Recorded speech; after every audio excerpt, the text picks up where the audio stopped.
সুধী দর্শক শ্রোতা, আসসালামু আলাইকুম। ২৮ মে বিশ্ব ব্লাড ক্যান্সার দিবস।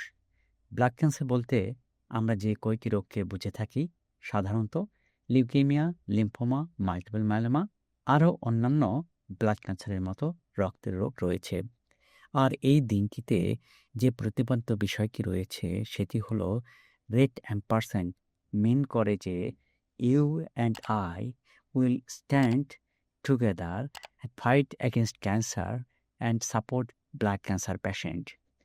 আজকের এই দিনটিতে আমাদের জানতে হবে যে রক্তরোগ এবং রক্তের ব্লাড ক্যান্সার এটি কী, এটির উপসর্গ কী এবং রক্তরোগী অর্থাৎ রক্তের ব্লাড ক্যান্সার রোগীদেরকে আমাদের সাপোর্ট করতে হবে এবং ব্লাড ক্যান্সার রোগীর স্থায়ী চিকিৎসা হিসেবে bone marrow transplantation, bone marrow ট্রান্সপ্লান্টেশনের জন্য লাগে স্টেম সেল ডোনার হিসেবে আজকের এই দিনে আমরা প্রতিজ্ঞা গ্রহণ করব।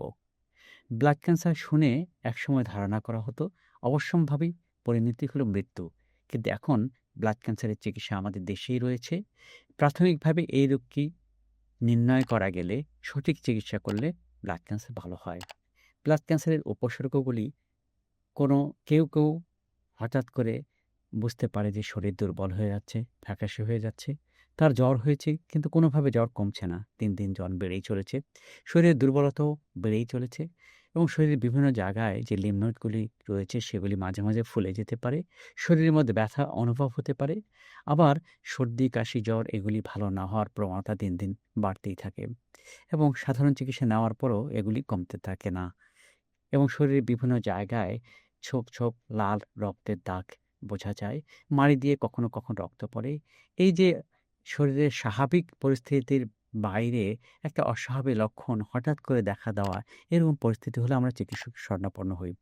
চিকিৎসকরা সিবিসি, পেরিফেরাল ব্লাড ফিল্ম এগুলি করে এখানে কোনো ফাইন্ডিংস পাওয়া গেলে পরবর্তী পর্যায়ে অন্যান্য পরীক্ষা-নিরীক্ষার মাধ্যমে রোগটি সঠিকভাবে নির্ণয় করা সম্ভব হয়।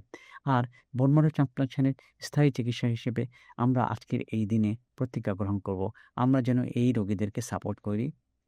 এই রোগীদের চিকিৎসার জন্যে, স্থায়ী চিকিৎসার জন্যে বোন ম্যারো ট্রান্সপ্লান্টেশনের স্টেম সেল ডোনার হিসেবে আমরা যেন নিজেরা ডোনার হই এবং এই রোগের উপসর্গগুলি সম্পর্কে আমরা সচেতন হই।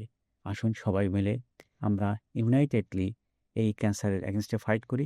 কারণ আগামী শতাব্দীতে আমাদের বড় চ্যালেঞ্জ নন কমিউনিকেবল রোগ এবং ব্লাড ক্যান্সার এবং ব্লাড ক্যান্সারে আর মৃত্যু নয়, সঠিক চিকিৎসা বাংলাদেশেই সম্ভব। ব্লাড ক্যান্সারের চিকিৎসা করে আমরা সুস্থ হওয়ার জন্যে আজকের এই দিনে সচেতন হওয়ার চেষ্টা করি। সবাইকে ধন্যবাদ। আসসালামু আলাইকুম।